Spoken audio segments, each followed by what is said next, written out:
हैदराबाद में 24/7 में आपका स्वागत है। मैं हूं अर्चना मिश्रा। सबसे पहले रुक करते हैं आज की हेडलाइंस पर।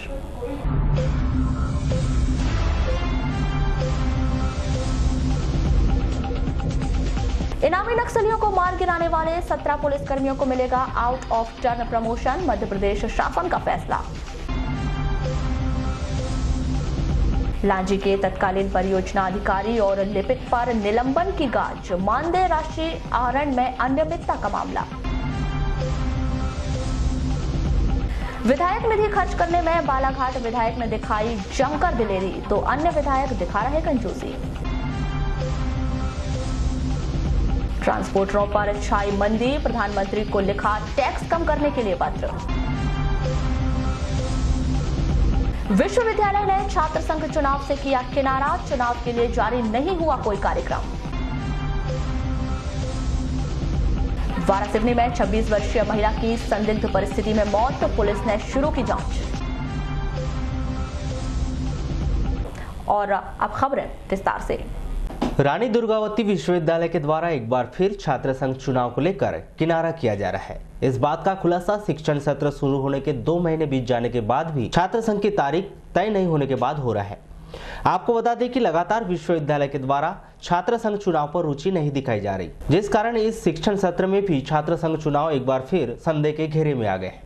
इस पूरे मामले पर जिले के अग्रणी शिक्षण संस्थान जटाशंकर त्रिवेदी महाविद्यालय के प्राचार्य बताते हैं कि इस विषय में उनके पास अब तक कोई तारीख नहीं आई है। आपको बता दें कि छात्र संघ चुनाव के दौरान बीते वर्षों में छात्र संघ नेताओं और विश्वविद्यालय और महाविद्यालय के स्टाफ के बीच तनाव की स्थिति और प्रदेश के अलग अलग जिलों में महाविद्यालय में हुई घटना को देखते हुए लगातार छात्र संघ चुनाव से विश्वविद्यालय भी किनारा करता हुआ दिखाई दे रहा है, जिसे देखकर एक बार फिर लग रहा है कि शायद इस बार भी रानी दुर्गावती विश्वविद्यालय छात्र संघ चुनाव की कोई तारीख शायद तय ना करे।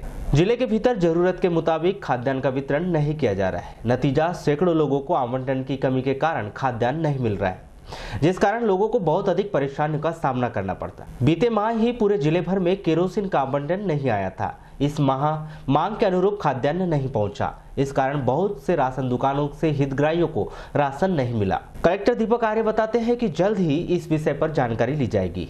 ये आवंटन जो है ऑनलाइन आधा होता है और मांग के अनुसार जो पिछले वर्ष की जो पिछले माह की जो मांग थी उसके अनुसार ही किया जा रहा है। वैसे तो ये निर्धारित मात्रा में किया जाता है। इसमें केस में यदि कोई विसंगति आ रही है तो उस केस में मैं खाद्य अधिकारी से बात करके निराकरण से करवाएं। सर एक्चुअली इस प्रकरण में ये गलती वहाँ पर थंब मतलब हस्ताक्षर करके उपभोक्ताओं को बांटा जाता था, बिल्कुल। लेकिन शासन ने ये जो हस्ताक्षर करके बांटा गया राशन उसको रोक दिया गया और काफ़ी मात्रा में लगभग 20-40 हज़ार। इस संदर्भ में ये हुआ है कि कुछ किन्हीं स्थानों पर एक विशेष 2 कंपनियों की मशीन हमारे यहाँ चलती है। एक कंपनी की मशीन, जो कि कंपनी का नाम मुझे याद नहीं है, उस कंपनी की मशीन जब ख़राब हुई तो उसमें ऑफलाइन उनका जारी किया गया, ऑफलाइन उनको आवंटित किया गया था राशन। ऑफलाइन आवंटित करने के उपरांत उनकी रिपोर्ट सही समय पर भोपाल नहीं पहुंच पाई, जिस कारण से कि आवंटन कम हुआ है। उस आवंटन की हम लोगों के द्वारा भेज दी गई है। जैसे ही आवंटन पूरा आवंटन प्राप्त होता है तो उनको प्राध्याय कर दिया जाएगा। शहर के कालीपुतली स्थित वर्षों से अतिक्रमण की मार झेल रहे उद्यान में 2 माह के भीतर चौपाटी तैयार हो जाएगी। इसके लिए जिला प्रशासन ने नगर पालिका के साथ मिलकर मसौदा तैयार कर लिया है। नगर पालिका के सीएमओ दिनेश बागमारे बताते हैं कि चौपाटी निर्माण कार्य बीते दिनों से चल रहा है, जो 6 माह में पूर्ण हो जाएगा। आपको बता दें कि शहर के कुछ संगठन और पर्यावरणविद इस स्थान पर पार्क बनाए जाने की बात कर रहे थे। इसके लिए बाकायदा न्यायालय जाने की बात कही जा रही थी, लेकिन नगर पालिका की जानकारी के अनुसार ऐसा कुछ नहीं हुआ। इसलिए बिना किसी परेशानी के निर्माण कार्य चल रहा है। नहीं, वहाँ निर्माण कार्य जारी है, वहाँ चौपाटी बनाई जा रही है। ऐसा सूचना मिली थी कि उसे भी बंद कर दिया गया, स्टे लगाया किसी ने? ऐसा नहीं, कोई स्टे नहीं लगा। आप स्थल मुआयना कर दीजिए, वहाँ पर अभी काम चालू है। कितने दिनों में वो चौपाटी का निर्माण कार्य हो जाएगा?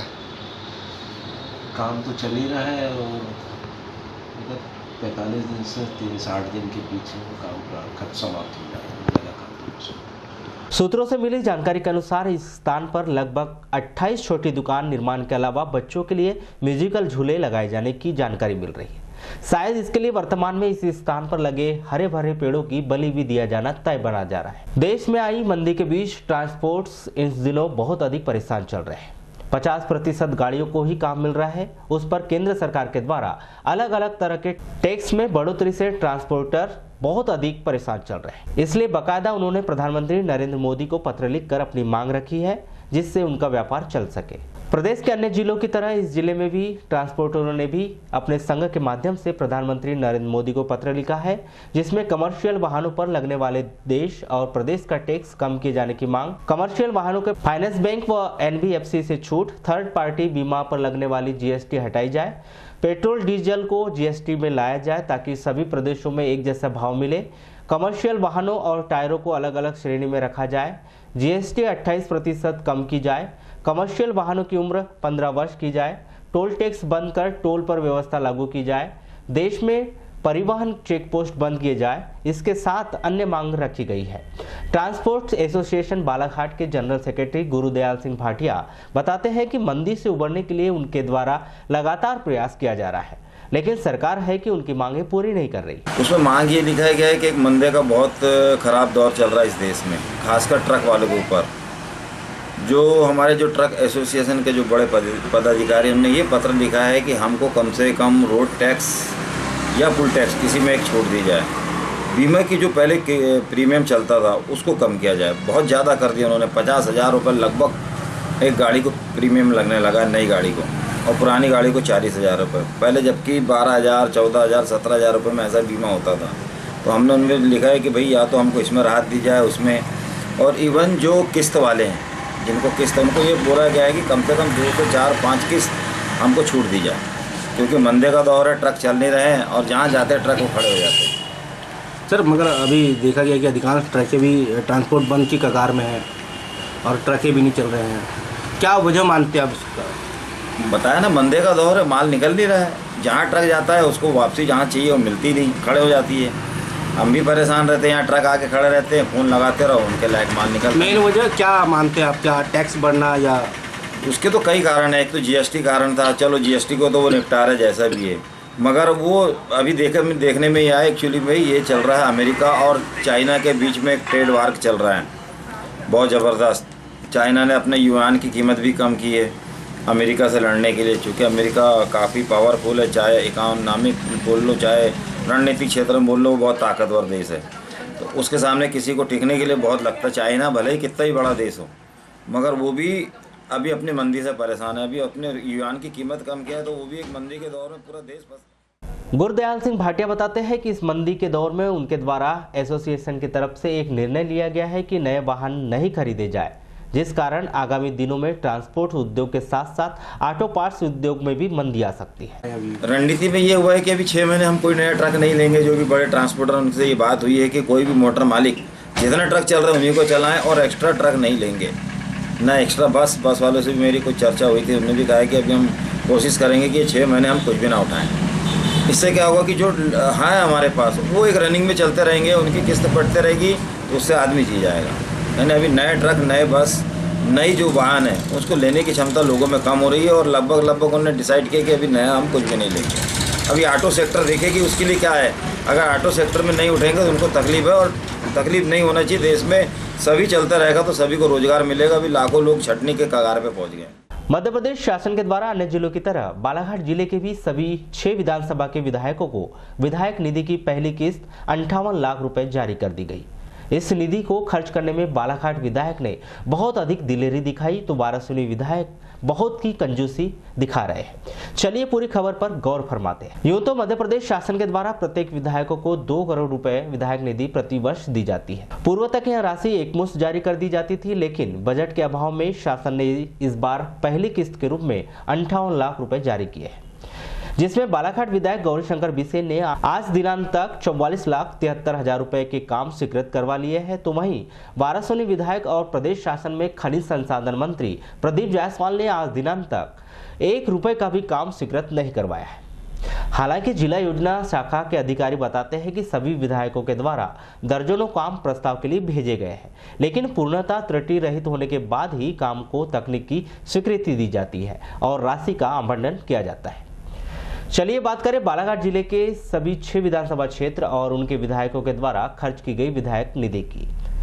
बैयर विधायक संजय उइके के द्वारा 31,57,000, लांजी विधायक और विधानसभा में उपाध्यक्ष हीना कावरे के द्वारा 11 लाख रुपए, परसवाड़ा विधायक रामकिशोर कावरे बारासिवनी के विधायक के तर्ज पर अब तक काम में स्वीकृति नहीं करवा पाए, जिस कारण उन्होंने महज 29,000 रुपए खर्च कर पाए। बालाघाट विधायक 44,73,000 रुपए, बारासिवनी विधायक 1 रुपए भी नहीं, कटंगी विधायक ने 15,50,000 रुपए खर्च किए। दूरभाष पर चर्चा के दौरान बारासिवनी विधायक और खनिज संसाधन मंत्री प्रदीप जायसवाल बताते हैं कि उनके द्वारा दर्जनों काम की स्वीकृति के लिए जिला योजना कार्यालय प्रस्ताव भेज दिया गया है। चंद रोज में ही काम स्वीकृत होते ही राशि खर्च कर ली जाएगी। तो वहीं बालाघाट विधायक गौरीशंकर बिसेन बताते हैं कि उनके पास काम करवाए जाने की लंबी सूची पहले से ही तैयार थी। जैसे ही राशि आई, उन्होंने पूरा खाका तैयार कर कार्य स्वीकृत करवा लिए। तो सालाना जो विधायक जो नीति आती है उसमें सबसे ज़्यादा आपने खर्च किए हैं 6 महीने के अंदर। ऐसा है, पहला इंस्टॉलमेंट मिला था लगभग 58 लाख का, उसमें 2-3 बड़े काम दिए गए। उनमें सीसी रोड का काम है, इसलिए थोड़ा सा उसमें स्पीड अच्छी है। वैसे विधानसभा निर्वाचन क्षेत्र एक विधायक को 1 करोड़ 85 लाख रुपये मिलती है। उसका वित्तीय वर्ष 31 मार्च तक खर्च करने का समय रहता है, तो बाकी जो अन्य हमारे साथी लोग हैं बाद में खर्च करेंगे। बरसात का समय होने से कहीं कहीं काम की गति कम रही है। फिर भी और क्या क्या सोचे जैसे विधायक निधि में आपने बना ली? 1 करोड़ 85 लाख में कितना कर लेंगे? हम तो 250 करोड़ रुपए प्रति वर्ष खर्च करते थे अपने विधानसभा क्षेत्र में। अब सरकार में हम नहीं हैं, और ख़ासतौर से जो डिस्ट्रिक्ट माइनिंग फंड है, इसके पैसे का वितरण इक्वल होना चाहिए, परंतु ऐसा नहीं हो रहा है। पिछले हमने जितने कामों का अनुमोदन किया था, उन सभी कामों को निरस्त कर दिया और मनचाहे कामों को सैंक्शन करते हैं। जैसे मोती तालाब के नीचे का सीसी रोड था, बहुत आवश्यक था, डिस्ट्रिक्ट माइनिंग फंड से अनुमोदित था, उसको पैसा नहीं दिया। ये लोग भेदभाव करते हैं, वर्तमान सत्ता पार्टी करते हैं। तो परसवाड़ा विधायक बताते हैं कि परसवाड़ा क्षेत्र के विकास के कार्य के लिए बहुत अधिक संभावना है।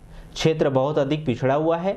उनकी पहली प्राथमिकता है कि जरूरत के हिसाब से कार्य स्वीकृत किया जाए। बैहर के न्यायिक दंडाधिकारी प्रथम श्रेणी मधुसुंदर जंघेल ने पैंथर के शिकार के 2 आरोपी को 3-3 साल का कारावास और 10,000 रुपए के अर्थदंड से दंडित किया है। नवंबर 2002 में गढ़ी थाना के वनग्राम खिरसाड़ी निवासी हीरालाल उम्र 40 वर्ष, रामकुमार लोहार उम्र 52 वर्ष ने पैंथर को करंट लगाकर मारने के बाद चमड़ा और हड्डी निकालने की तैयारी चल रही थी। इसी दौरान मुखबिर से मिली सूचना के आधार पर सुपखार परिक्षेत्र अधिकारी ने दोनों आरोपियों को पैंथर के मांस सहित गिरफ्तार किया था। जांच और सबूत के आधार पर न्यायालय ने दोनों को दोषी पाया और 3-3 साल की सजा सुनाई। नगर मुख्यालय से लगभग 8 किलोमीटर दूर स्थित ग्राम पंचायत नेवरगांव में संचालित शासकीय उच्चतर माध्यमिक विद्यालय में 28 अगस्त को दोपहर 12 बजे एक अभिभावक ने स्कूल में हंगामा कर दिया, जिससे परेशान स्कूल स्टाफ के द्वारा डायल 100 को सूचना दी गई। पुलिस ने स्कूल परिसर से नेवरगांव निवासी शैलेश रामटेके को पकड़कर थाने ले जाकर आवश्यक कार्रवाई की। पद्मे से चर्चा में शासकीय उच्चतर माध्यमिक विद्यालय नेवरगांव के प्राचार्य RS मरस्कोले ने बताया कि नेवरगांव निवासी शैलेश रामटेके के द्वारा दोपहर 12 बजे स्कूल में आकर जबरन कक्षाओं में जाकर मोबाइल से वीडियो बनाते हुए एवं फोटो खींचकर अभद्र व्यवहार किया जा रहा था। शैलेश रामटेके शराब के नशे में थे। शैलेश रामटेके के बच्चे भी स्कूल में पढ़ाई करते हैं। आज शैलेंद्र रामटेके शराब पी करके आया और बिना अनुमति के अंदर जाकर के क्लास में बालक बालिकाएं पढ़ती हैं, अपने मोबाइल से उनकी फ़ोटो लेने लगा।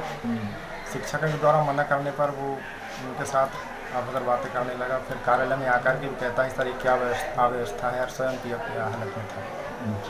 तो फिर क्या गया सर, कहीं सूचना दी आपने? फिर सूचना दी, इसको 100 नंबर की डायल की सर। 100 नंबर वाले आकर के नाम लिख करके ले गए। आगे कार्रवाई क्या होती है अब पता चलेगा। जी कितने समय की घटना थी? ये अभी सर 1200 ओवर। तो ये सर आज मतलब पहली बार ही ऐसा किया था हमने कि इसके पहले भी हमारे अनुपस्थिति में एक बार आ चुका था ऐसा बोलते हैं, मगर अब हमारा छोड़ दिया होगा साहब नहीं कह करके। मगर आज जब आती हो गई तब तो सूचना देनी पड़ेगी ना, नहीं तो उसके तो हौसले डेली आते रहेगा, कोई भी आते रहेंगे तो पीपा के सास की संस्था कोई मतलब ही नहीं रहेगा। भारत सरकार के द्वारा आर्थिक जनगणना करवाई जा रही है। इसके लिए कर्मचारियों को जनगणना लिए जाने के लिए प्रशिक्षण दिया जा रहा है। CSC NIT केंद्र में कार्यरत लोकेश गौतम बताते हैं कि केंद्र सरकार के द्वारा प्रत्येक 10 वर्ष में आर्थिक जनगणना की जाती है। इसके पहले 2013 में यह जनगणना की गई थी। इस बार 7वां ऐसा मौका है जब इस जनगणना को किया जा रहा है। इस दौरान प्रत्येक व्यवसाय करने वाले व्यक्ति के पास जाकर उसके व्यवसाय और उसकी जानकारी एकत्रित की जाएगी, जिसे भारत सरकार को भेजा जाएगा। आर्थिक जनगणना प्रत्येक 10 वर्ष में भारत सरकार द्वारा की जाती है और इसके पहले जो आर्थिक जनगणना जो है 2013 में हुई थी और ये वो 6वीं आर्थिक जनगणना हुई थी और अभी ये 2019 में जो है आर्थिक जनगणना है क्या आर्थिक गणना है? आर्थिक जनगणना है ना। तो आर्थिक जनगणना जो है प्रत्येक 10 साल में होती है और इसके पहले 2013 में हुई थी और अभी ये 7वीं आर्थिक जनगणना जो है ये 2019 में हो रही है। इसका मुख्य उद्देश्य है कि भारत में रहने वाले प्रत्येक व्यक्ति जो किसी व्यवसाय या उद्योग से धंधे से जुड़े हुए हैं उनके बारे में गणना करना और मुख्य उद्देश्य इसका यही है कि अगर ये सभी लोग जो हैं ये हमारे जो प्रगणक हैं या हमारे सुपरवाइज़र हैं ये अपनी जगह पे जाकर के सभी की गणना करेंगे और ये गणना करने के बाद में ये डेटा जो है वो तैयार होगा और वो सेंट्रल गवर्नमेंट के पास में वो डेटा जाएगा, जिससे कि भारत की जो है आर्थिक स्थिति के बारे में। शासकीय व अशासकीय शालाओं में कक्षा 5वीं में पढ़ने वाले प्रतिभाशाली बच्चों के नवोदय विद्यालय में प्रवेश के लिए नवोदय चयन परीक्षा का आयोजन किया जाना है, जिसको लेकर तैयारियां शुरू कर दी गई हैं। नवोदय चयन परीक्षा के लिए कक्षा 5वीं में पढ़ने वाले बच्चों के निःशुल्क फॉर्म भरे जा रहे हैं। बीआरसी कार्यालय में शासकीय व अशासकीय स्कूलों में प्रधान पाठकों की एक बैठक का आयोजन किया गया, जिसमें नवोदय विद्यालय के पदाधिकारियों सहित अन्य वरिष्ठ अधिकारियों ने प्रतिवर्ष आयोजित होने वाली नवोदय चयन परीक्षा के संदर्भ में विस्तृत जानकारी दी। जो प्रतिभाशाली बच्चे हैं तो उनके लिए जो भी 5वीं में अध्ययनरत बच्चा है हमारा, उसके लिए नवोदय में प्रवेश के लिए प्रवेश परीक्षा का आयोजन किया जाता है। तो हमारा उद्देश्य है कि हमारे विकासखंड के से ज़्यादा बच्चे इस परीक्षा में बैठे, जिसके लिए हमने समस्त प्रधान पाठक माध्यमिक प्राथमिक शाला और अशासकीय संस्थाओं के समस्त प्रधान पाठक को हमने आमंत्रित किया था और उनको बोला है कि आप जितने बच्चे 5वीं में आपके यहाँ पढ़ रहे हैं उन समस्त बच्चों का यह निःशुल्क है। पहली चीज़ तो इसमें किसी प्रकार का शुल्क नहीं है। बच्चों के ऑनलाइन आवेदन आप करवा दें, उसमें बच्चे का एक फॉर्म लगता है और उसमें एक फ़ोटो लगती है, एक मोबाइल नंबर बच्चे के पालक का लगता है, उसमें OTP आता है और ऑनलाइन होता है और आप अपने स्कूल के कंप्यूटर सेंटर में या मोबाइल से और नहीं तो प्राइवेट सेंटर में भी, और जिसको परेशानी है तो हमारे ऑफिस में भी आकर ये अपने फॉर्म को भरवा सकता है। तो हम प्रयास। मध्य प्रदेश शासन द्वारा शासकीय विभागों में कर्मचारी अधिकारियों की सेवानिवृत्ति आयु 60 से 62 वर्ष कर दी गई है, लेकिन नागरिक आपूर्ति निगम और वेयर हाउस कॉरपोरेशन में इस घोषणा का लाभ नहीं मिल पा रहा है। इसके विरोध में वेयर हाउस कॉरपोरेशन के कर्मचारी अधिकारियों ने एक दिनी हड़ताल कर विरोध प्रदर्शन किया। आपको बता दें कि मध्य प्रदेश शासन ने सेवानिवृत्ति की आयु 60 से बढ़ाकर 62 वर्ष कर दी, जिसका लाभ प्रदेश के सभी विभागों निगम मंडलों में मिलना शुरू हो गया, लेकिन केवल 2 निगम मंडल हैं जिनको लाभ नहीं मिल रहा है। एक दिन की हड़ताल कर मध्य प्रदेश शासन को जानकारी दी गई है, यदि यह मांग पूरी नहीं होती तो 12 सितंबर से विभाग के कर्मचारी अधिकारी अनिश्चितकालीन हड़ताल पर चले जाएंगे। मध्य प्रदेश शासन के सभी कर्मचारियों के लिए सेवानिवृत्ति की आयु 60 से बढ़ाकर 62 वर्ष कर दी गई थी। उक्त निर्देश के परिपालन में शासन के सभी विभागों में आदेश जारी करके 60 से 62 वर्ष सेवानिवृत्ति की आयु सभी विभागों की कर दी गई। यहाँ तक कि सभी निगम मंडल में भी ये आदेश लागू हो गए। केवल 2 निगम मंडल जो है नागरिक आपूर्ति निगम और वेयर हाउसिंग कॉरपोरेशन, ऐसे विभाग हैं जिनमें अभी तक ये आदेश जारी नहीं हुए और लगातार हमारे जो कर्मचारी है वो सेवानिवृत्त होते जा रहे हैं, उन्हें कोई लाभ नहीं मिल रहा है। 1 साल से अधिक हो गया है कई से कर्मचारी सेवानिवृत्त हुए हैं। हर साल कम से कम जो है 35 से लेकर 50 कर्मचारी हमारे अधिकारी निवृत्त हो रहे हैं, लेकिन उनको ये लाभ नहीं मिल पा रहा है। तो हमारी मांग है कि जब ये महत्वपूर्ण डिपार्टमेंट है और राशन वितरण व्यवस्था से संबंधित महत्वपूर्ण कार्य दोनों विभाग करते हैं, इनको भी ये लाभ मिलना चाहिए। तो सरकार द्वारा जो ये असमान व्यवहार किया जा रहा है विभागों के साथ, इसके संदर्भ में हम लोगों ने आज हड़ताल आमंत्रित की है, क्योंकि हम लगातार मांग कर रहे थे लेकिन शासन में हमारी कोई सुनवाई नहीं हो रही। दूसरी हमारी मांग ये थी कि जो 7वां वेतनमान है उसका एरियर अभी 27 महीने का हमारा पेंडिंग है, जो बार बार मांग करने के बावजूद भी हमारे को भुगतान नहीं किया जा रहा है। तीसरी बात यह है कि दोनों ही निगम में कर्मचारियों की अत्यधिक कमी। शहर के सरेखा रेलवे फाटक चौकी पर 1 घंटे तक जाम लगा रहा, जिस कारण लोगों को बहुत अधिक परेशानी का सामना करना पड़ा। प्रत्यक्षदर्शियों के अनुसार बुधवार की शाम करीब 5 बजे रेलवे फाटक को अज्ञात वाहन चालक ने ठोकर मारकर फरार हो गया, जिस कारण वह पूरी तरह से टूट गया। इस कारण गेट खोलने और बंद होने में भारी दिक्कत होने के साथ साथ वाहनों की आवाजाही भी रुक गई, जिसके चलते लोगों को बहुत अधिक परेशानी का सामना करना पड़ा। दूरभाष पर चर्चा के दौरान वरिष्ठ स्टेशन मास्टर HL कुशवाहा बताते हैं कि इस विषय पर गेटकीपर से जानकारी ली जा रही है। यदि किसी ने जानबूझकर ठोकर मारी है और गेट उससे प्रभावित हुआ है तो इस मामले की जांच करवाई जाएगी।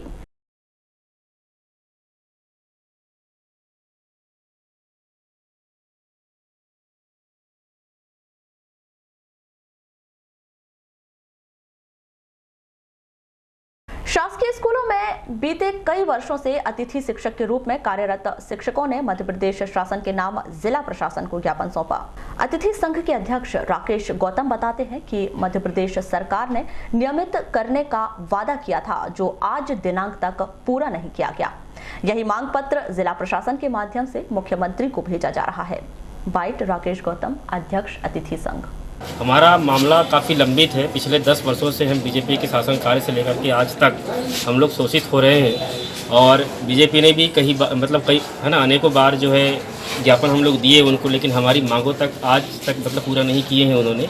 और 12 नवंबर को माननीय दिग्विजय सिंह जो पूर्व मुख्यमंत्री रहे एवं कमलनाथ जी सहित अन्य दिग्गज नेता हमारे साथ प्रेस वार्ता कर हमें ये वचन दिया और अपने वचन पत्र में लिखा कि गुरुजियों की तर्ज पर आप सभी को नियमित किया जाएगा, लेकिन आज दिनांक तक हमें किसी प्रकार से कोई लाभ प्रदान नहीं किया गया है। साथ ही हमें पिछले वर्ष अप्रैल और मार्च दोनों माह के वेतन आज तक भुगतान नहीं है और इस बार भी जुलाई से लेकर के अभी तक किसी प्रकार से कोई मानदेय भुगतान नहीं किया गया है। इन सभी प्रताड़नाओं से प्रताड़ित होकर हम आज कलेक्टर महोदय को ज्ञापन देने आए थे और इसके बाद 4 और 5 तारीख को हमारी तिरंगा यात्रा सीहोर जिले से प्रारंभ हो रही है, जो पदयात्रा पैदल मार्च करते हुए भोपाल तक पहुंचेगी और 5 तारीख को वहां विशाल आंदोलन भोपाल की सड़कों पर किया जाएगा, जिसकी सारी जवाबदारी प्रदेश सरकार की होगी। डिप्टी कलेक्टर अशोक कुमार मांझी बताते हैं कि अतिथियों की मांग जिला स्तर की नहीं, प्रदेश शासन स्तर की है, इसीलिए यह पत्र जल्द से जल्द वरिष्ठ स्तर पर भेज दिया जाएगा। कुछ मांगे हैं, अतिथि शिक्षकों ने आज जो ज्ञापन दिया है उनकी बहुत सारी मांगे हैं, संबंधित शाखा को भेज दी है, माननीय मुख्यमंत्री को प्रेषित किया हुआ है, आज ही रवाना कर देते हैं। सर तो शासन स्तर का मैटर है, क्योंकि जिला स्तर से उसका कोई सॉल्यूशन नहीं है। सर वेतन भी नहीं हुआ अभी इनका, देखा गया 2-4 महीने का। ये एक्चुअल में क्या है, फाइनेंशियल प्रॉब्लम है और ये एक ही इसमें इस समय आप देखेंगे बहुत सारी विभागों में वेतन नहीं मिला है, 6 महीने 8 महीने से याद नहीं आ रहा है। पेपरों में भी आप पढ़ रहे होंगे कि कहीं जगह नहीं मिल रहा है, तो आर्थिक मंदी का समय चल रहा है इस समय। सर ये ऑनलाइन पोर्टल में अतिथि शिक्षकों के नाम भी नहीं जुड़ पाए। ऑनलाइन पोर्टल जो है उसमें कुछ अतिथि शिक्षकों के नाम भी नहीं जुड़े। क्या कारण? ट्राइबल वाले। क्यों नहीं हो पा रहे? तो हम आपसे जानना चाह रहे हैं कि क्यों नहीं हो पा रहा है। तो संबंधित विभाग से जानकारी लेना चाहिए ना, जिला शिक्षा अधिकारी से पूछते या छात्रावास वाले उनसे पूछते हैं। नगरपालिका परिषद द्वारा स्वच्छ सर्वेक्षण 2020 में अपनी भागीदारी और उपस्थिति दर्ज करने के लिए नगर के लोगों से लगातार स्वच्छता बनाए रखने की अपील की जा रही है। इसी कड़ी में बुधवार को शहर में नगरपालिका कर्मचारियों द्वारा रैली निकालकर लोगों को संदेश दिया गया कि वे सफाई और शहर को स्वच्छ बनाने में नगरपालिका का सहयोग प्रदान करें। इस दौरान बड़ी संख्या में नगरपालिका के सफाई कर्मी इस रैली में शामिल हुए। आपको बता दें कि शासन द्वारा स्वच्छता सर्वेक्षण 2020 के नाम से स्वच्छता अभियान चलाया जा रहा है, जिसमें स्वच्छ शहरों को पुरस्कार के साथ साथ विकास के कार्य सहित अन्य योजनाओं के लिए अतिरिक्त राशि प्रदान की जाएगी।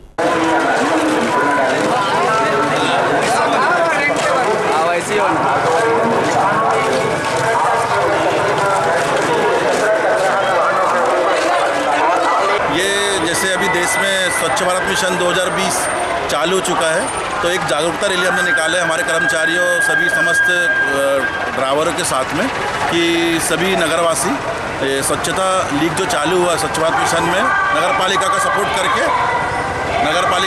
करें और अपने शहर को नगर को स्वच्छ और सुंदर बनाएं। और इसकी रैंकिंग हम चाहते हैं कि अपना बालाघाट नगर देश में नंबर 1 आए। रैली एक जागरूकता रैली है कि हमारी जो गाड़ी आती है उसमें कचरा दें, अलग अलग गीला कचरा सूखा कचरा अलग अलग दें, गंदगी जो है वो नाली में ना फेंकें और नगर पालिका का इसमें सहयोग प्रदान करें। और क्या क्या मूवमेंट कर रहे हैं इस दौरान? आज जैसे रैली हुई, कुछ दिनों बाद हम लोग बच्चों की ड्राइंग प्रतियोगिता करवाएंगे और स्कूलों में जाएंगे, स्कूल में बच्चों को समझाएंगे। हम लोग अपने जो कमर्शियल एरिया जो है व्यावसायिक क्षेत्र है वहाँ दुकानों में जाकर समझाएंगे कि कचरा डस्टबिन में रखें। ऐसे विभिन्न प्रकार के रोज़ नए नए इसमें टास्क दिए हैं, वो टास्क पूरा करते चलेंगे। नगर पालिका परिषद द्वारा लंबे समय बाद एक बार फिर पॉलीथीन पर कार्रवाई शुरू कर दी गई है। बुधवार को नगर पालिका राजस्व विभाग के कर्मचारियों द्वारा बस स्टैंड स्थित फुटकर व्यापारियों के प्रतिष्ठानों पर कार्रवाई करते हुए पॉलीथीन जब्त की गई। कार्रवाई तो अपनी चलते रहती है बीच बीच में जो है, लेकिन अभी 15 दिन के अंतराल जो है ये कार्रवाई को पुनः प्रारंभ किया गया है। और आज राजस्व कर्मचारी द्वारा बस स्टैंड में जो फुटकर अपने फल विक्रेता, किराने की दुकानें, इन लोगों से झिल्ली जब्ती की गई और जब्ती के स्वरूप जो है उनको रसीद जारी की गई।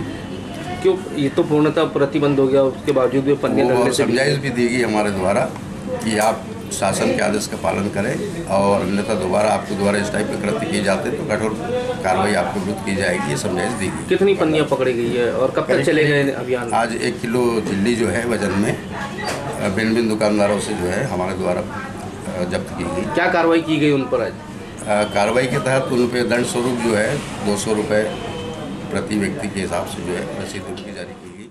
24 जून को शहर के गर्रा स्थित वेनगंगा रेलवे पुल से कूदकर वारासिवनी थाना अंतर्गत हुड़की टोला निवासी बरकूलाल दिघौरे की पुत्री सविता ने आत्महत्या कर ली थी। इस मामले में सविता के चाचा कन्हैया लाल जी दिघौरे उम्र 40 वर्ष को पुलिस द्वारा मारपीट करने, मानसिक रूप से प्रताड़ित करने और आत्महत्या के लिए प्रेरित करने के मामले में गिरफ्तार कर जेल भेज दिया गया।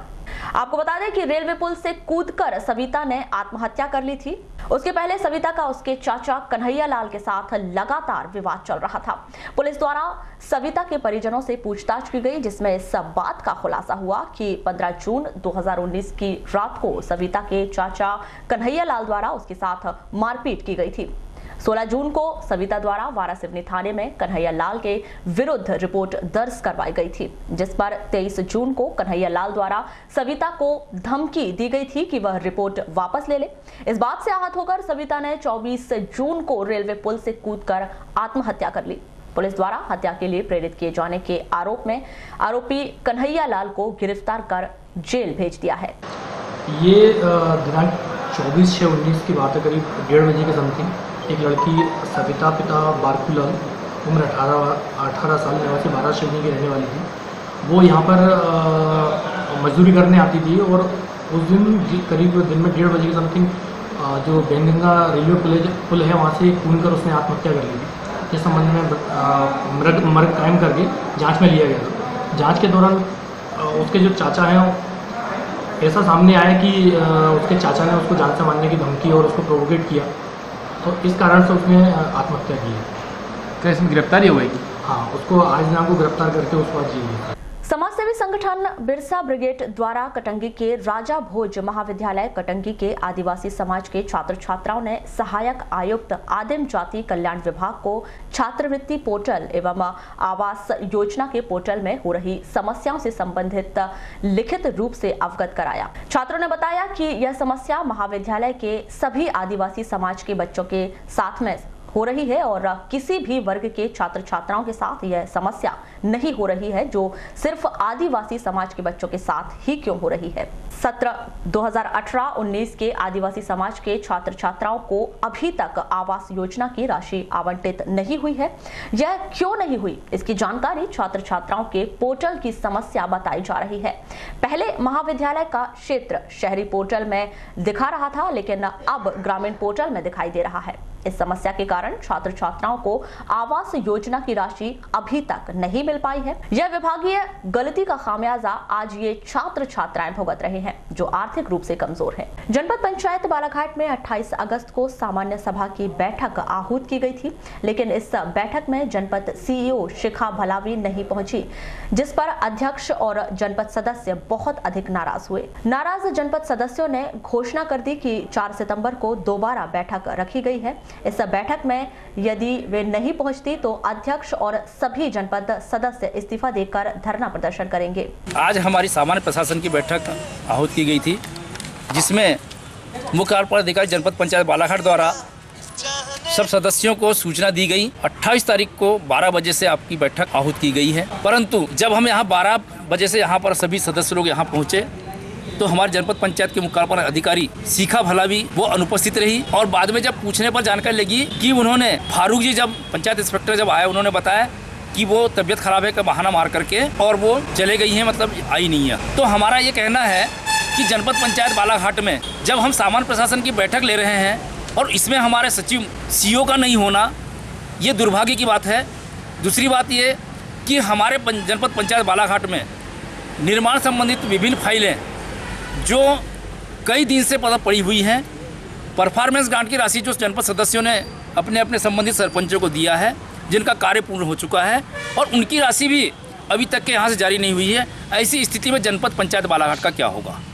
दूसरा, हितग्राही मूलक जो श्रमिक कार्ड वगैरह जो बन रहे हैं, उनका सत्यापन का काम हो चुका है। सत्यापन का काम होने के बाद में उनका कार्ड को जो जारी करना है वो आज तक जारी नहीं हो रहे हैं। श्रमिक लोग जो हैं वो परेशान हो रहे हैं और उनकी मूलभूत सुविधा से वो वंचित हो रहे हैं। तो ऐसी स्थिति में हमने कलेक्टर साहब से चर्चा की, जिला पंचायत सीईओ से चर्चा की कि ऐसे में हमारे जनपद पंचायत का क्या होगा। हमने 4 तारीख को फिर से सामान्य सभा की बैठक आहूत की है और इस बैठक में यदि इन लोगों का रवैया यही रहे तो हम सामूहिक रूप से पूरे जनपद सदस्य हमारे सीईओ के खिलाफ उसके कार्यप्रणाली से असंतुष्ट होकर के हम लोग सामूहिक रूप से इस्तीफा देंगे। हम कृषि सभापति अनुसुईया नकपुरे बताती हैं कि जनपद में कोई जिम्मेदार नहीं, बीते कई दिनों से इंटरनेट की परेशानी चल रही है, इसके बाद भी कोई ध्यान नहीं दे रहा है। आज हमारे सामान्य प्रशासन सभा की मीटिंग थी। मीटिंग आउट होने के बाद में हमें सभी सभापतियों में जाके मॉनिटरिंग की, सभी के टेबल पर आधे कर्मचारी तो टेबल पर मिले ही नहीं। हमने दूसरी चीज़ ये देखा कि 8-15 दिनों से वो जो नेट जो चल रहा, हितग्राही मूलक जो नेट जो चलाते हैं वो 8-15 दिनों से बंद है। उसकी स्थिति हमने पूछे तो बोले 15 दिन से बंद है, क्योंकि यहाँ पर कोई जिम्मेदार व्यक्ति हमको ये समझ में नहीं आ रहा है कि कोई जनपद की जिम्मेदारी लेके चले और जिम्मेदारी पूर्वक अपने काम को करे। ये हमने देखा अभी तक। ये देखिए, जैसे आप लोग आज लामबंद हुए हैं मैडम के खिलाफ में, क्या उनकी कार्यप्रणाली से संतुष्ट है आप लोग? नहीं, संतुष्ट नहीं, असंतुष्ट है। हमने ये देखा कि कोई भी काम हितग्राही के एक भी काम नहीं हो रहे हैं। जब जनता परेशान है तो हम भी परेशान हैं। हम तो जनता की सेवा करने के लिए बैठे ही है। अगला कदम क्या रहेगा आप लोगों का? जैसे कर वही अध्यक्ष जी ने जो बोला, सामूहिक से हम इस्तीफा दे देंगे। वारासिवनी से सटी ग्राम पंचायत वारा स्थित Madhya Pradesh warehousing and logistic corporation Waraseoni में मध्य प्रदेश राज्य नागरिक आपूर्ति निगम एवं MP warehousing and logistic corporation कर्मचारी अधिकारी संयुक्त संघर्ष समिति की प्रदेश इकाई के आह्वान पर 28 अगस्त को प्रदेश व्यापी 1 दिवसीय सांकेतिक काम बंद हड़ताल का आयोजन किया गया। यह हड़ताल Madhya Pradesh warehousing and logistic corporation Waraseoni शाखा प्रबंधक उदय सिंह राजपूत के नेतृत्व में की गई, जिसमें संघर्ष समिति ने लंबित मांगों को लेकर हड़ताल की और शासन प्रशासन से संघर्ष समिति ने मांग की थी कि Madhya Pradesh warehousing and logistic corporation में कार्यरत अधिकारी कर्मचारियों की आयु सीमा 62 वर्ष की जाए और कार्यरत कर्मचारियों को 7वें वेतनमान का 27 माह के एरियर भुगतान करें। गेहूं उपार्जन कार्यों में कॉरपोरेशन कर्मियों को प्रतिवर्ष अनुसार 1 माह के वेतन के मान से प्रोत्साहन राशि दी जाए। शासन से हमने बहुत दिनों से मांग की जा रही है, जो हमारी पूरी नहीं की जा रही है। मुख्य मांगों में 60 वर्ष के शासन से 62 वर्ष किया गया है, तो हमारा 62 वर्ष नहीं किया गया। आयु सीमा सेवानिवृत्ति का सेवानिवृत्ति आयु। और दूसरा मुद्दा मुख्य है कि 7वें वेतनमान से जो उनको 27 महीने का एरियर्स का भुगतान नहीं किया जी। और हमारे यहाँ जो दैनिक वेतन भोगी श्रमिक जी और जो लगे हुए हैं उनको, और कुछ नागरिक आपूर्ति निगम में भी आउटसोर्सिंग के द्वारा भर्ती की गई है, उनको नियमितकरण नहीं किया गया। जी तो मुख्य मांग है ये सबसे ज्यादा है। तो शाखा वाराणसी में कितने ऐसे कर्मचारी अधिकारी हैं जो हड़ताल पर हैं आज? सभी कर्मचारी, ब्रांच मैनेजर सहित सभी अधिकारी कर्मचारी देशव्यापी थे। अच्छा, इससे क्या क्या काम प्रभावित हो सकते हैं? इसके हमारे पास इस समय CMR चावल जमा हो रहा है और PDS का गेहूं शक्कर चावल नमक का भुगतान हो रहा है, वो सभी बंद है। भारतीय स्टेट बैंक भरवेली शाखा में शाखा की ओर से आयोजित कार्यक्रम में हाल ही में मध्य प्रदेश न्यायिक सेवा में सिविल जज के रूप में चयनित होकर भरवेली का नाम सारे देश में रोशन करने वाली 2 प्रतिभाओं रश्मि काकोडिया और सैफी ताजिर का उनके परिवार के साथ शाखा द्वारा आयोजित संक्षिप्त कार्यक्रम में शाखा की ओर से पुष्पगुच्छ और स्मृति चिन्ह देकर सार्वजनिक सत्कार किया गया। इस अवसर में बैंक स्टाफ के अलावा अनेक सम्मानीय ग्राहकों ने भी अपनी उपस्थिति दर्ज करवाई।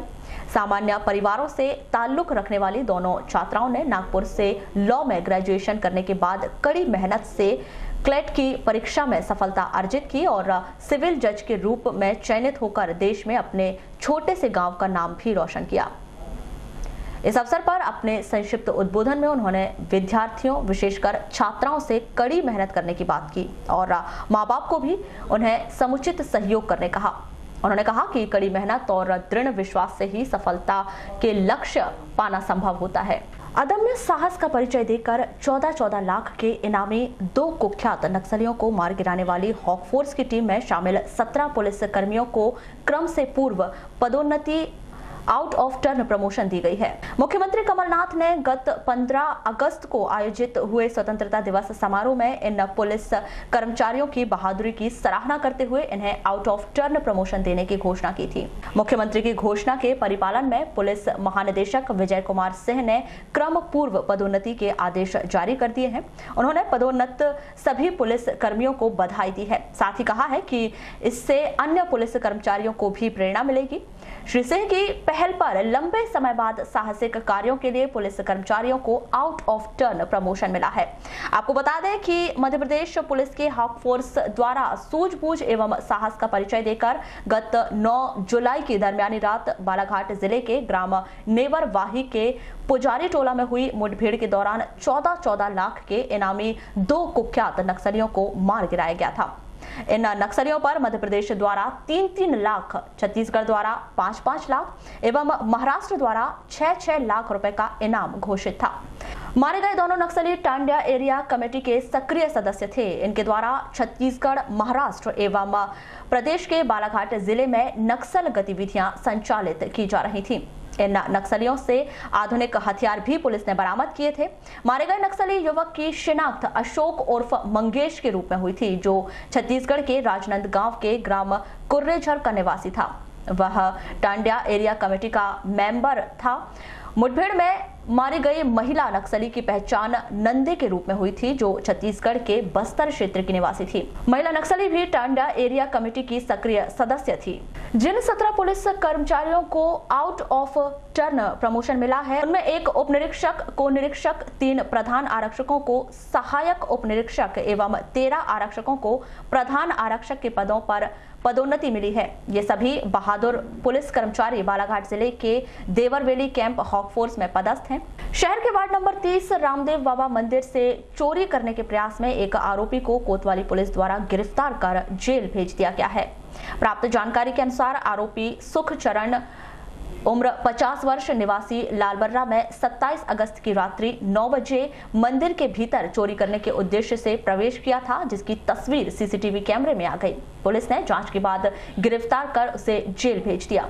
लालबर्रा के स्थानीय सामुदायिक स्वास्थ्य केंद्र के सभागार में 28 अगस्त को प्रधानमंत्री मातृत्व वंदना योजना के तहत 1 दिवसीय प्रशिक्षण कार्यशाला का आयोजन किया गया, जिसमें महिला बाल विकास परियोजना लालबर्रा की समस्त पर्यवेक्षक व आंगनबाड़ी कार्यकर्ताओं को प्रशिक्षण प्रदान किया गया। यह प्रशिक्षण कार्यक्रम जिला पंचायत महिला बाल विकास समिति सभापति अरुणा गजभिये के मुख्य आतिथ्य व महिला एवं बाल विकास विभाग लालबर्रा प्रभारी परियोजना अधिकारी पीयूष बोपचे, एनीमिया एवं कुपोषण परियोजना समन्वय अमृत परिहार व बीपीएम भुवनेश बोपचे की प्रमुख उपस्थिति में हुआ। महिला बाल विकास विभाग के अंतर्गत प्रधानमंत्री मातृ वंदना योजना की सेकेंड स्टेज की कार्यशाला रखी गई थी, जिसमें लालबाड़ा क्षेत्र की सभी 252 कार्यकर्ताएं उपस्थित थी। इसमें कार्यकर्ताओं को मातृ वंदना योजना के बारे में जानकारी दी गई एवं समीक्षा की गई सभी सेक्टर वाइज कार्यकर्ताओं की। इसमें योजना के अंतर्गत कार्यकर्ताओं के द्वारा फॉर्म भरा जाता है महिलाओं का, गर्भवती महिलाओं का। गर्भवती महिला को प्रथम बच्चे के लिए प्रथम किश्त 1000 रुपये की पंजीयन करने पर, दूसरी किश्त 2000 रुपये की एएनसी चेक। शहर के वार्ड नंबर 11 बूढ़ी में नगर पालिका द्वारा निर्मित भवन, जिसे महिला बाल विकास द्वारा मॉडल आंगनवाड़ी केंद्र घोषित किया गया है, इस भवन का लोकार्पण और वार्ड में सड़क निर्माण के लिए भूमि पूजन किया गया। 28 अगस्त को मॉडल आंगनवाड़ी का लोकार्पण, इसी के साथ शहर के अन्य वार्डों में सड़क निर्माण के लिए भूमि पूजन किया गया, जिसमें मुख्य रूप से विधायक गौरीशंकर बिसेन, नगर पालिका अध्यक्ष अनिल धोवारे, जिला पंचायत अध्यक्ष रेखा बिसेन, सुरजीत सिंह ठाकुर, पार्षद वार्ड नंबर 11 रामलाल बिसेन और सारिका रामलाल बिसेन उपस्थित रहे। उत्कृष्ट आंगनबाड़ी के लिए जो शासन का अंश है, जैसे अभी शर्मा जी ने बताया कि वो तो बहुत कम राशि थी, काम हमने ज़्यादा किया है, ऐसा कम होता है। सामान्यतः किसी भी काम का लोग पैसा बचाना चाहते हैं, लेकिन जिस पेंटर भैया ने, उनका भी यहाँ अभिनंदन होगा, इसमें अपनी पूरी कला का प्रदर्शन किया और सेवा में बहुत कम नाम मात्र का शुल्क लिया है। वो निश्चित रूप से अभिनंदन के अधिकारी हैं, अभिनंदन के पात्रता रखते हैं, उनको बहुत बहुत मैं धन्यवाद ज्ञापित करना चाहता हूँ। अब आंगनबाड़ी बनकर तैयार हो गई। हम चाहते हैं कि इन शासकीय आंगनबाड़ियों में हमारे इस वार्ड के अथवा पड़ोस के वार्ड के छोटे बच्चे आए, और निजी संस्थानों में जो हम बच्चों की बहुत ज़्यादा शुल्क देते हैं, कई लोगों का तो देने का सामर्थ्य नहीं होता, परंतु मजबूरी में देना पड़ता है। बालाघाट में वार्ड नंबर 11 की आंगनवाड़ी को आप लोगों ने चुन करके उत्कृष्ट आदर्श आंगनवाड़ी का जो दर्जा दिया है, इसके लिए महिला बाल विकास को मैं धन्यवाद देता हूँ। नगर पालिका से हमने लगभग 8 या 7 आंगनवाड़ी भवन को हमने बनाया। ये जो भवन बनाए हमने नगर पालिका फंड से बनाए, नगर पालिका की राशि से बनाए। हमने इसके पहले हमने सोचे थे कि आंगनवाड़ी को कैसा आदर्श आंगनवाड़ी बनाए। इसके तहत मैंने वार्ड नंबर 8 में 4 आंगनवाड़ी भवनों को चयनित करके उनमें कुर्सी, टेबल, बच्चों के खेल खिलौने के सामान मैंने दिया। हर आंगनवाड़ी में आरओ वाटर, बच्चों को शुद्ध पेयजल उपलब्ध हो रहा है, इस तरह मैंने आरओ दिया। फिल्टर आंगनवाड़ी में दिए हमने बच्चों को। मैं चाहता हूं कि महिला बाल विकास से ऐसी कुछ सुविधाएं शासन की तरफ आप ना देखें, ऐसा कुछ फंड यहाँ पे ऐसे सामाजिक संगठन या समाज के लोगों से मिलकर के आंगनवाड़ी के हमारे। आज वार्ड नंबर 11 क्रमांक 27 लोकार्पण का कार्यक्रम किया गया मॉडल आंगनबाड़ी का। ये मध्य प्रदेश जिले में करीबन 251 मॉडल आंगनबाड़ियों का उद्घाटन किया गया है, और इसका मेन उद्देश्य है कि जो बच्चे प्राइवेट स्कूलों में जाके प्ले स्कूल में जाते हैं, हमने ये कोशिश करी है कि वे सभी बच्चे इस आंगनबाड़ी में आके वही एजुकेशन, वही शिक्षा सब पा सके जो दिगर स्कूलों में प्ले स्कूल में दी जाती है। और 1 साल से लेकर 5 साल तक के बच्चे यहाँ प्ले स्कूल भी है, और एक शिक्षा का उन्हें पढ़ाया जाएगा। और दूसरी चीज़ ये है कि जो टीवी लगी है उसके माध्यम से उन बच्चों को ये बताया जाएगा कि किस कार्यक्रम से किस चीज़ का फ़ायदा होता है, कैसे हम छोटी छोटी चीज़ों को पढ़ना सीखते हैं, जैसे ABCD क ख हम बच्चों को खेलते खेलते सिखाना चाहते हैं, इसलिए हमने प्ले स्कूल का कार्यक्रम किया। किस तरीके का बताया जाएगा उस आंगनवाड़ी प्ले स्कूल में? उसमें ये है कि जैसे छोटे छोटे फ्रूट्सों के नाम आपको कैसे याद रखना है, बच्चों को खेलते खेलते सिखाना है। छोटी छोटी चीज़ें हैं, जैसे नीचे हमने अल्ट्रावायलेट बना दिए, छोटे छोटे प्ले हैं, जैसे कदमों के थ्रू 1 2 3 आपको चल के सीखना है। फिर आप मंथ के कैसे याद करेंगे, संडे मंडे ट्यूसडे वेडनेसडे, फिर आपकी पूरे साप्ताहिक का डेट है, आप क्या करते हैं क्या नहीं करते, बच्चों को किस तरह सिखाएंगे, वो सारी चीज़ें इसमें ऐड की गई है। लालबर्रा से सटी ग्राम पंचायत पनबिहरी में स्थित आंगनबाड़ी केंद्र क्रमांक 1 में 28 अगस्त को प्रातः 11 बजे बाल शिक्षा केंद्र का शुभारंभ किया गया। यह कार्यक्रम जनपद उपाध्यक्ष अशोक जायसवाल व ग्राम पंचायत पनबिहरी सरपंच श्रीमती रूपा बनवाली की प्रमुख उपस्थिति में संपन्न हुआ। इस अवसर पर सर्वप्रथम अतिथियों के हस्ते मॉडल आंगनबाड़ी केंद्र का शुभारंभ किया गया, जिसके बाद अतिथियों का स्वागत सत्कार करने के बाद एलईडी टीवी के माध्यम से ईसीसी की गतिविधियां प्रारंभ की गईं। इस दौरान अतिथियों के हाथों आंगनबाड़ी के नौनिहालों को ड्रेस व वाटर बैग प्रदान किया गया। पद्मेश से चर्चा में उपाध्यक्ष अशोक जायसवाल ने बताया कि महिला एवं बाल विकास विभाग मध्य प्रदेश शासन द्वारा आंगनबाड़ी केंद्रों को मॉडल आंगनबाड़ी केंद्र के रूप में विकसित करने के लिए चयनित किया गया है। ये बाल शिक्षा केंद्र का आज लालबर्रा ब्लॉक में एक मॉडल के रूप में पनबिहरी ग्राम पंचायत की आंगनबाड़ी को चुना गया और निश्चित रूप से ये प्रयास पिछले कई सालों से किए जा रहे थे कि जो बच्चे इंग्लिश मीडियम के स्कूल में जाने की इच्छाएं रखते हैं उनको भी शासन के माध्यम से ऐसी सुविधाएं मिले, सारी सुविधाएं जो हमारे शासन के मान्यता प्राप्त आंगनबाड़ियों में की हो। और उस मॉडल के रूप में बड़ा गर्व का विषय है कि मेरे जनपद क्षेत्र की पनबिहरी पंचायत को चुना गया है। और निश्चित रूप से मेरे यहाँ जैन मैडम से, भगत मैडम से और यहाँ की आंगनबाड़ी सहायिकाओं से, आंगनबाड़ी कार्यकर्ताओं से चर्चा हुई और उनको भी एक ऐसा अनुभव हुआ कि हम भी। वारासिवनी से सटी ग्राम पंचायत वारा स्थित जिला हाथकरघा कार्यालय वारासिवनी वर्तमान में बंद होने की कगार पर पहुंच चुका है।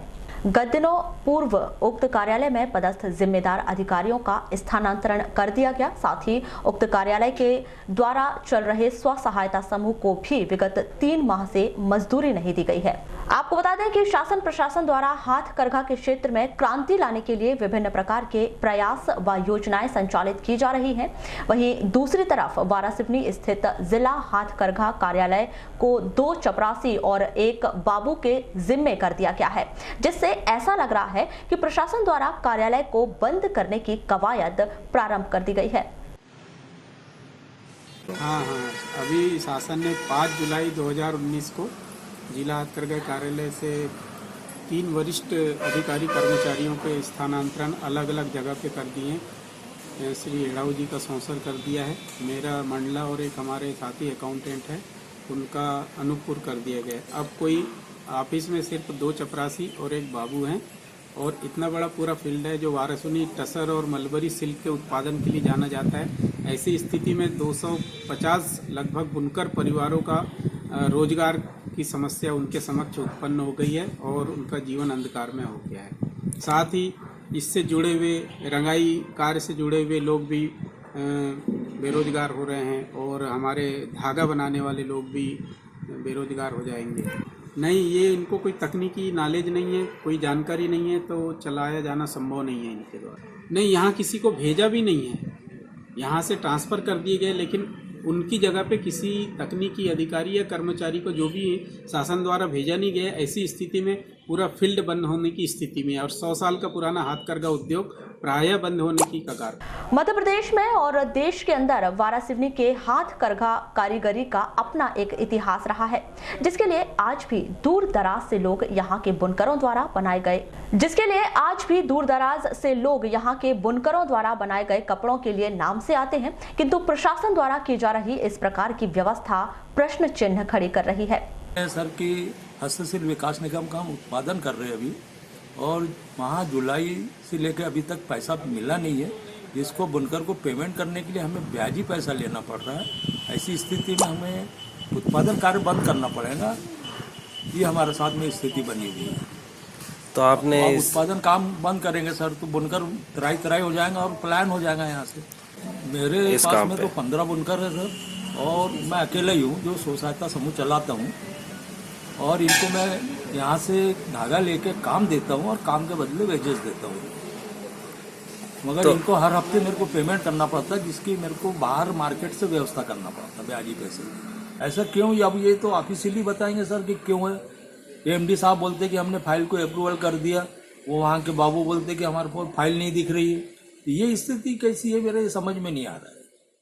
वारासिवनी के वार्ड नंबर 3 निवासी 26 वर्षीय करुणा राजवाड़े का शव 28 अगस्त को संदिग्ध स्थिति में घर के बेडरूम में मिला, जिसकी सूचना पर पुलिस ने अस्पताल पहुंचकर आवश्यक कार्यवाही को अंजाम देकर मामले में मर्ग कायम कर जांच में लिया है। प्राप्त जानकारी के अनुसार मृतिका के पति राजेंद्र रजवाड़े के साथ पारिवारिक विवाद होता रहता था और 27 अगस्त को रात्रि में दोनों पति पत्नी भोजन कर बेडरूम में सोने चले गए और राजेंद्र रजवाड़े हॉल में सो गया।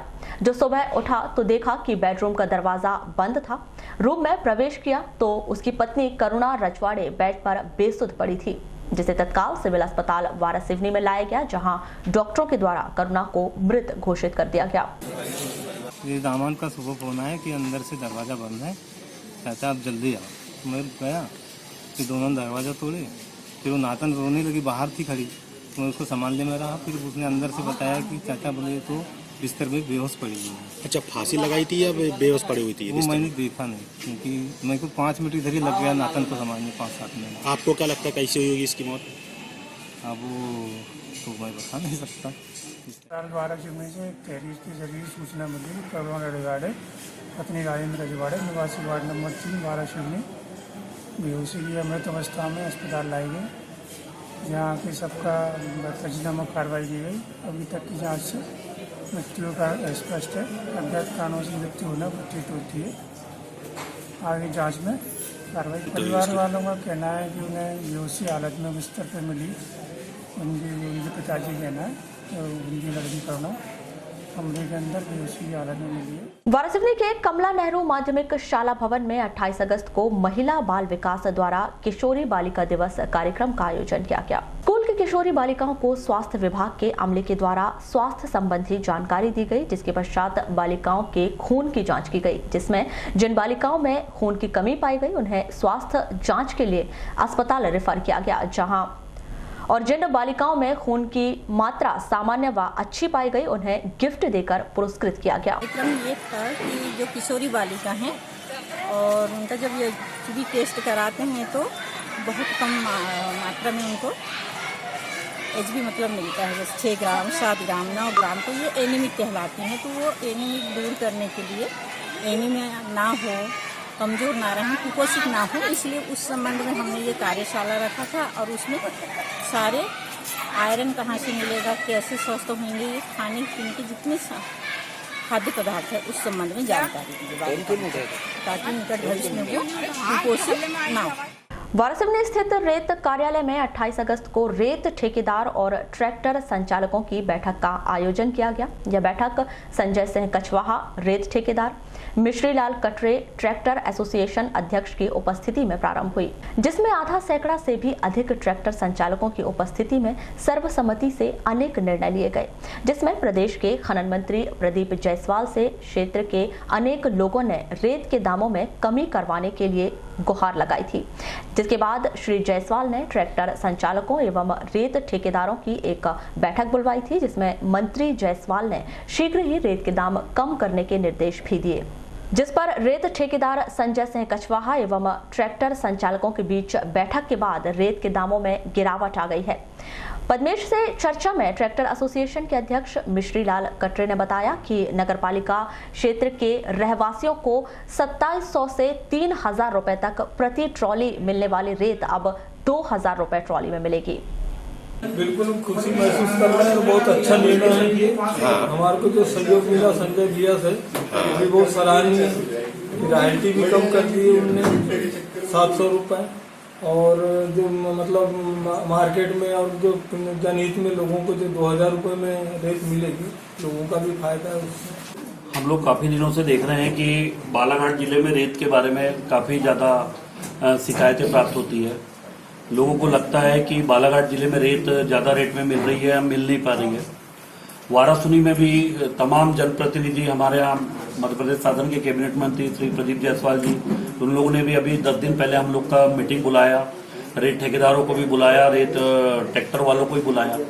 उसमें बात ये गई कि लोगों को रेत नहीं मिल रही है। ट्रैक्टर वालों से भी बात की गई तो ट्रैक्टर वालों की ये समस्या सामने आई कि कुछ ट्रैक्टर वाले 95% ट्रैक्टर वाले चोरी नहीं कर रहे हैं, लेकिन जो 5% चोरी कर रहे हैं वो इनसे कम रेट में रेत बेच देते हैं करके ये लोग मजबूरी में चोरी की रेत बेचने के लिए वो हो रहे हैं। दूसरी बात, इनके द्वारा एक शिकायत थी कि जो 2000 रुपये हमारे द्वारा रॉयल्टी सहित रेत का लिया जा रहा है वो ज़्यादा हो रहा है, पब्लिक को थोड़ा हम 3000 में रेत बेच रहे हैं या 2700 में बेच रहे हैं। तो उसको देखते हुए हमारे को तमाम, जैसे माननीय गुड्डा भैया का भी इंस्ट्रक्शन हुआ गया, पब्लिक को कम रेट में रेत दी जाए। तो उसके बाद हम लोगों ने आज डिसीजन लिया है मीटिंग में कि हमारे डंप से 1300 रुपये में विथ रॉयल्टी इन लोग को रेत दे दी जाएगी और ये लोग अपना 700 रुपये प्रॉफिट लेके उस रेत को वारासुनी नगर पालिका में 2000 रुपये में लोगों को पहुंचा के देंगे। खैरलांजी थाना अंतर्गत भंडार बोड़ी गांव में करंट लगने से एक युवक की मौत हो गई। जानकारी के अनुसार 28 अगस्त की सुबह दीपक पिता प्रहलाद गौतम उम्र 20 वर्ष मवेशियों के लिए घास काटने खेत गया हुआ था। इस दौरान उसके कुएं के पास करंट लगने से मौत हो गई। परिजनों और स्थानीय जनों ने इस मामले की रिपोर्ट पुलिस को दी। पुलिस ने शव का परीक्षण कर आवश्यक कार्यवाही पूरी की। जानकारी यही लग रही है कि शायद कृषि पंप का कोई तार खुला रह गया हो और उसके संपर्क में मृतक आ गया, जिससे घटना घटित हो गई। चलते चलते एक बार फिर नजर डालते हैं आज की हेडलाइंस पर।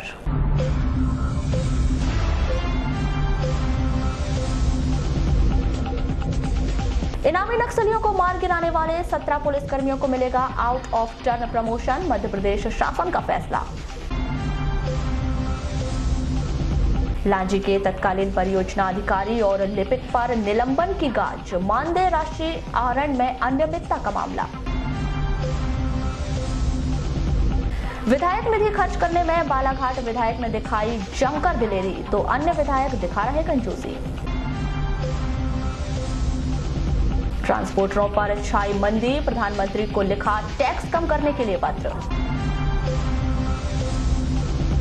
विश्वविद्यालय ने छात्र संघ चुनाव से किया किनारा, चुनाव के लिए जारी नहीं हुआ कोई कार्यक्रम। वारासिवनी में 26 वर्षीय महिला की संदिग्ध परिस्थिति में मौत, पुलिस ने शुरू की जांच। तो ये थी अभी तक की खास खबरें। खबरों की ज्यादा जानकारी के लिए लॉग इन कीजिए www.balaghatexpress.in पर। इसके अलावा आप अपने एंड्रॉइड फोन से प्ले स्टोर पर जाकर बालाघाट एक्सप्रेस ऐप भी डाउनलोड कर सकते हैं। तो आज बुलेटिन में बस इतना ही। अगले न्यूज बुलेटिन के साथ फिर मुलाकात होगी, तब तक के लिए नमस्कार।